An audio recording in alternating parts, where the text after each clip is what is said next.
तारीख घोषणा हैला एही दिन आसीबो पीएम किसान टंका लाभ पाइबाकु हेले एमिति करंतु आवेदन। भारत एक कृषि प्रधान देश, चाषी माने आम देशर अर्थनीतिर मेरुदंड।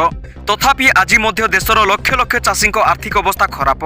चाषी आर्थिक सुरक्षा सुनिश्चित करने पाई भारत सरकार प्रधानमंत्री किसान सम्मान निधि नामक एक गुरुत्वपूर्ण योजना कार्यकारी करुछंती। प्रधानमंत्री किसान सम्मान निधि योजना अधीन रे योग्य चाषी मानकु 3टी किस्ती रे वार्षिक 6000 सीधासलख सहायता प्रदान करा जाए।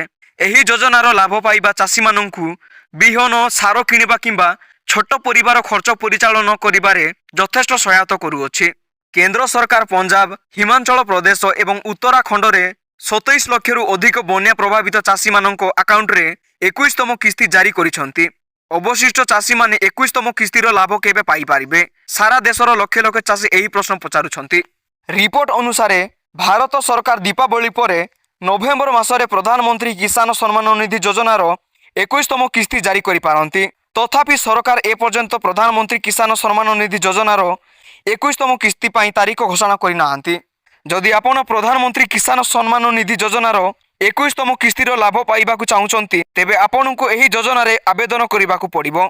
आवेदन करिबा पाई प्रथमे योजनार ऑफिशियल वेबसाइट परिदर्शन करंतु।